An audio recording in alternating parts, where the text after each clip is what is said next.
Hi friends, big pass சம்பந்தமான எல்லா அப்டேட்டும் நீங்கள் உடனுக்குடன் தெரிந்துக்கொள்ள நம்ம சேனலை சப்ஸ்கிரைப் பண்ணீங்க. இப்போ இந்த வீடியோவில் நம்ம என்ன பார்க்க போகிறோம்னா ஒரு மார்னிங் டாஸ்க்குங்க. மார்னிங் டாஸ்க்கில் யார் இண்டிவிஜுவல் பிளேயராக இந்த பிக் பாஸ் வீட்டில் உங்களுக்கு தென்படுறாங்க. அதாவது இது வந்து ஒரு டீம் கேம் தான். அதுலேயும் உங்களுக்கு இவர் வந்து இண்டிவிஜுவலாக இருக்கார் அப்படிங்கிற மாதிரி உங்களுக்கு யார் தெரியுது. அதுக்கப்புறம் சில பேர் வந்து டீமுக்காக இருப்பாங்க. நாம் இண்டிவிஜுவலாக தெரியலனா கூட நம்ம டீம் ஜெயிக்கணும் அப்படிங்கிற அந்த முனைப்பில் யார் இருக்கா. மூணாவது, எதுவுமே இல்லை, நான் இண்டிவிஜுவல் பிளேயரும் கிடையாது, டீம் பிளேயரும் கிடையாது, ஏன் வந்தேன்னே எனக்கு தெரியாது, அந்த ஒரு கேட்டகரி. இது திட்ட வந்து ஜாக்லினை தவிர்த்து மற்ற எல்லாருமே வர்ஷினியை சொல்லியிருக்காங்க. ஆக்சுவலாக இந்த இடத்துல அந்த பொண்ணு வந்து அந்த கேமை ஸ்டார்ட் பண்ணியிருக்கலாம். என்னன்னா, எல்லாருமே என்னையே சொல்றாங்க, நான் பண்ண எதுவுமே உங்க கண்ணுக்கு தெரியலையா, இப்படி கார்னர் பண்றீங்க அப்படின்னு ஒரு கிரையிங் ஒரு ட்ராமா பண்ணியிருந்தாங்கன்னா எல்லாருடைய ஃபோக்கஸும் அவங்களுக்கு போயிருக்கும். பட் அந்த பொண்ணு அதையும் செய்யலை. அந்த பொண்ணே தன்னையே சொல்லிட்டு சிரிச்சிட்டு போயிடுச்சு. இது கூட சில பேருக்கு பிடிக்கும். ஓகே, இப்போ வந்து முத்துக்குமரன் வராரு. அவருடைய பார்வையில் வந்து எனக்கு இண்டிவிஜுவலாக தெரிகிறது ஜாக்லின். அவங்க ஒரு டீம்லேயே இருந்தாலும் தன்னை அவங்க காட்டிக்கிறதுக்கான முனைப்பை நான் பாராட்டுறேன் அப்படின்னு ஜாக்லின் சொல்றாரு. அன்ஷிதா ஒரு டீம் பிளேயராக நான் பார்க்குறேன் அப்படின்றாங்க. எதுவுமே செய்யாத எல்லாருமே வர்ஷினி தானே சொன்னாங்க, அந்த கேட்டகரி நம்ம டிஸ்கஸ் பண்ண தேவையில்ல. ஆனால் ஜாக்லின் வந்து விஷால சொல்லியிருக்காங்க எதுவுமே பண்ணாத ஆளுன்ட்டு. சாட்சனா அவங்க என்ன சொல்றாங்கன்னா, நான் ராணுவ சொல்லுவேன், அவங்ககிட்ட ஒரு இண்டிவிஜுவாலிட்டி இருக்கு.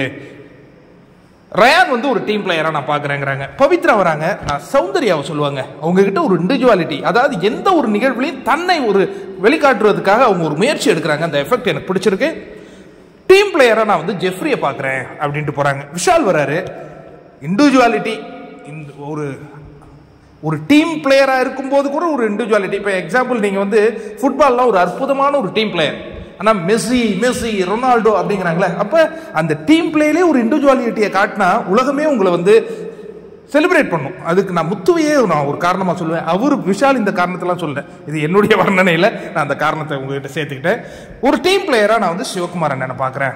அதுக்கு அவர் வந்து சிறப்பாக விளையாடுறாருன்னு நான் சொல்ல மாட்டேன், ஒரு டீமுக்குள்ளே ஒளிஞ்சிக்கிட்டு தப்பிச்சுக்கலாம் அப்படிங்கிற மாதிரி அப்படின்னு சொல்லிட்டு போயிட்டார். இது விஷாலே சொன்னார். மஞ்சரி என்ன சொல்கிறாங்கன்னா, இண்டிவிஜுவாலிட்டினா இந்த வீட்டில் முத்துக்குமரன் தான். டீம் பிளேயராக நான் ரஞ்சித் அண்ணனை பார்ப்பேன். ஏன்னா ரஞ்சித்துங்கிற ஒரு மனுஷங்களே எனக்கு தெரியல, அவர் அந்த டீமோட ஒளிஞ்சு வாழ்றாரு அப்படிங்கிற மாதிரி போயிட்டாங்க. ரயான் என்ன சொல்றாருன்னா, இண்டிவிஜுவலினா நான் வந்து ஜாக்லின் தான் சொல்லுவேன். முத்துக்குமரன் ஒரு நல்ல டீம் பிளேயர், அவன் காட்டிக்க மாட்டான் தான் யாருன்னு, ஒரு டீமுக்காக அவன் கடுமையாக உழைப்பான் அப்படின்ட்டு போயிடுறாரு. சிவகுமார் வராரு, இண்டிவிஜுவல் பிளேயர்னா நான் ஜாக்க சொல்லுவாங்க. நான் மாதிரியான ஒரு இண்டிவிஜுவாலிட்டி தெரியுமா அந்த பொண்ணுகிட்ட, சூப்பர். டீம் பிளேயர்னா நான் ரஞ்சித்தை சொல்லுவேன்ட்டு போயிடுறாரு. ஜாக்லின் வராங்க, இண்டிவிஜுவல்னாலே அது நம்ம முத்துக்குமரன் தானே, என்ன டாஸ்க் கொடுத்தாலும் அந்த டாஸ்க்ல தன்னுடைய கருத்தை அந்த பையன் வந்து சிறப்பாக செயல்படுத்தும் அந்த நெறிமுறைகள்லாம் என்னுடைய மனசை கவர்ந்திருக்கு அப்படிங்கிறாங்க. அன்ஷிதா வந்து ஒரு டீம் பிளேயர் அப்படின்ட்டு போயிடுறாங்க. அருண் என்ன சொல்றாருன்னா, இண்டிவிஜுவல் பிளேயர்னா நான் என்னுடைய நண்பன் விஷால பார்க்குறேன், அதே வந்து டீம் பிளேயர்னா நான் ஜாக்கை பார்க்குறேன்ட்டு போயிடுறாரு. அதுக்கப்புறம் வந்து இவங்க தீபக் வர்றாரு. தீபக் என்ன சொல்றாருன்னா, நான் இண்டிவிஜுவல் பிளேயரா வந்து முத்துகிருஷ்ணனை தான் பார்க்குறேன். முத்துகிருஷ்ணனா, முத்துக்குமரன் டீம் பிளேயரா ரஞ்சித்தை பார்க்குறேன்ட்டு போயிடுறாரு. அதுக்கப்புறம் வந்து ரணதேவ் பில்லா, அவர் வந்து இண்டிவிஜுவல் பிளேயரா பார்க்கறது வந்து தீபக் அண்ணனை. ஏன்னா பக்கத்துலேயே நான் உட்காந்து பார்த்தேங்க, படை தளபதியா சும்மா சம்சாரம் பண்ணிட்டாரு, ஐயோ சம்சாரம் பண்ணிட்டாரு, அதனால அவருக்கு தான் அந்த பதவி அப்படிங்கிறாரு. சத்யா வந்து ஒரு டீம் பிளேயர். அடுத்தது ஆனந்தி, சாட்சனா வந்து ஒரு இண்டிவிஜுவல் பிளேயரா என் கண்ணுக்கு தெரியுறாங்க. தீபக் வந்து ஒரு டீம் பிளேயரா தெரியுறாங்கிறாங்க. சௌந்தர்யா என்ன சொல்றாங்கன்னா, முத்துக்குமரன் தாங்க இண்டிவிஜுவாலிட்டி.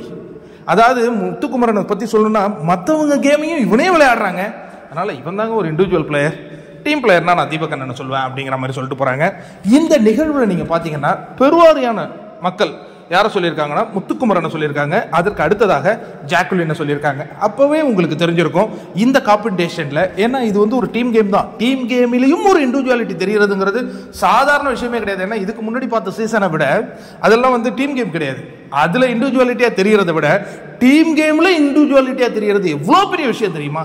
அதை சாதித்திருக்கின்ற முத்துக்குமாருக்கும் ஜாக்லினுக்கும் நம்மளுடைய மனமார்ந்த பாராட்டுகளை தெரிவிச்சுப்போம். இந்த ஆர்டர் பிரகாரம் இப்போ கிட்டத்தட்ட ஒரு 50 நாள் ஆயிருக்கு இல்லையா, அப்போ இவங்க தன்னுடைய இண்டிவிஜுவாலிட்டியை அழுத்தமாக பதிவு பண்ணியிருக்காங்க இல்லையா, அப்போ இவங்க ஃபைனல் டாப் 3ல கண்டிப்பாக இந்த இருவர் இருப்பாங்கிறத ஹவுஸ்மேட்ஸ் சொல்லிட்டாங்க. ஆடியன்ஸ் நீங்க ஒத்துக்கிறீங்களா? டாப் 3க்குள்ள கண்டிப்பாக முத்துக்குமரனும் ஜாக்லினும் இருப்பாங்கிறதுல எந்தவித மாற்று கருத்தும் இல்லை.